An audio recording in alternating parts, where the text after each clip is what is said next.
Hi, I'm Jarek. Hi, I'm Lorna. We're going on a journey to discover the legacy of the American Legion and how that history of the Legion is shaping the vision for our future.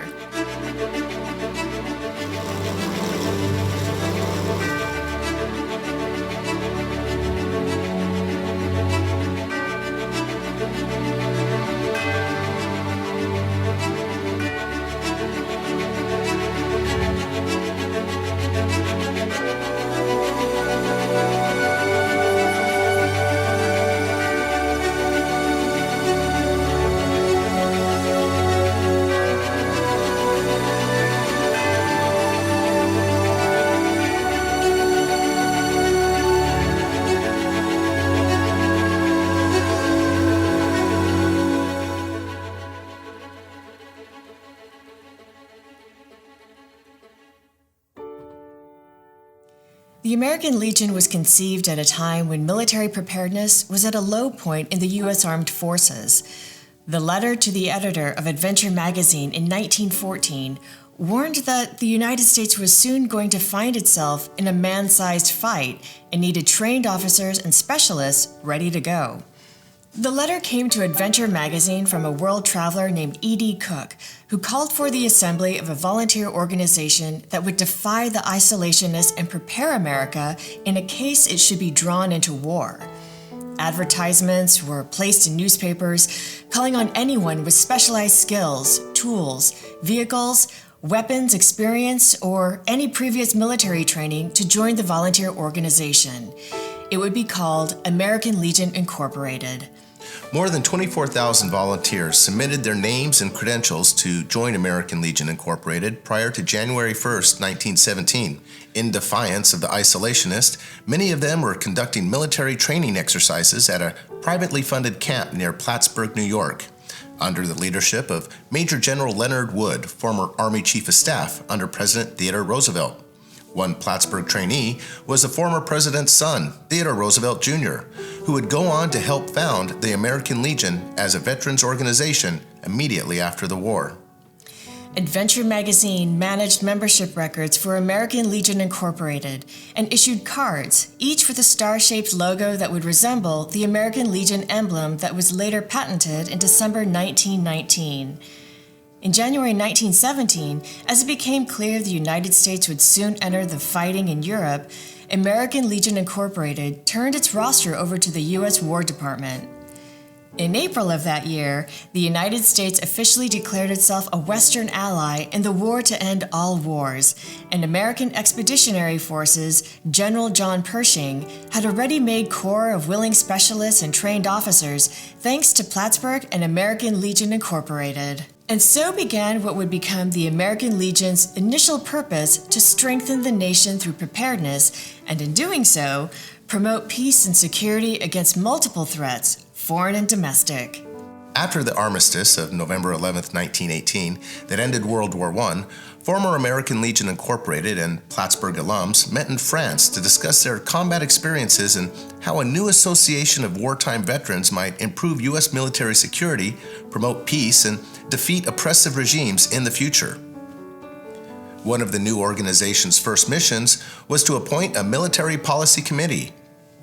At the first American Legion National Convention on November 10, 1919, that committee reported that it favored universal military training, or UMT, but it strongly opposed compulsory universal military service during peacetime. They preferred a relatively small standing army, backed by a trained and prepared force of citizen soldiers. The American Legion did not fully achieve the goal of UMT, but the pursuit of it fueled many early initiatives of the organization at the community, state, and national levels. Sponsorship and support for junior ROTC in high schools across America. Sponsorship of Boy Scout units nationwide. Physical fitness activities for young people. Support for education systems to improve literacy. Competitive marksmanship programs. And development of multiple youth programs to instill a message of American patriotism, constitutional understanding, flag respect, and promotion of the principles of justice, freedom, and democracy.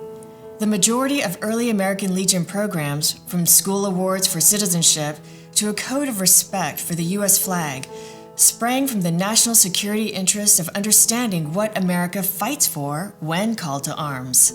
The early Legion fiercely opposed threats to American liberty, democracy, law, and order. That included prejudice at home.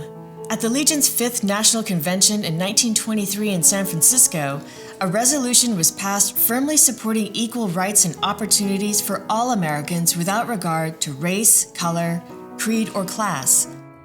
After the Pearl Harbor bombing of December 7, 1941, hundreds of thousands of Legionnaires re-entered military service. In January 1942, the American Legion called upon its entire membership to step up and help the nation as millions of men and women across the land prepared to enter World War II. At home, Legionnaires worked as air raid wardens, volunteer police officers, firefighters, and war effort supporters.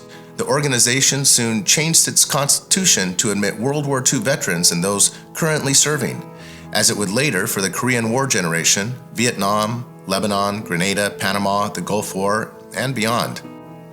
The American Legion, with an all-time high membership of over 3.3 million after World War II, continued to fight for a stronger and better prepared nation in the second half of the 20th century.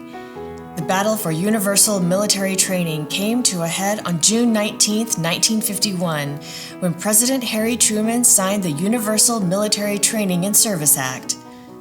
As American troops were fighting on the Korean Peninsula, the act soon became entangled in questions about authority, shelf life, and implementation.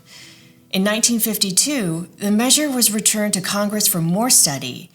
The American Legion and many Legionnaire members of Congress angrily opposed the decision to keep studying UMT until 1955, when President Eisenhower signed the Reserve Forces Act, which expanded the U.S. Reserve component and gave the president power to call up to 1 million troops to active duty at any time. So, the modern reserve sprang from the American Legion's persistence to achieve universal military training. As the decades rolled by, the American Legion's national security position remained firmly based on the founding vision: peace through strength and preparedness, proper funding for defense, decent treatment of military personnel and their families, support for troops in harm's way.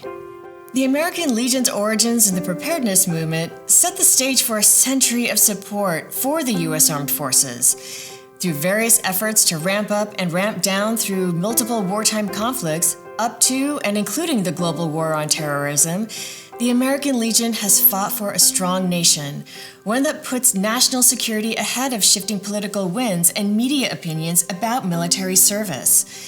The result of all this effort is a U.S. defense system that today stands ready, willing, and able to uphold its place as the strongest on the planet.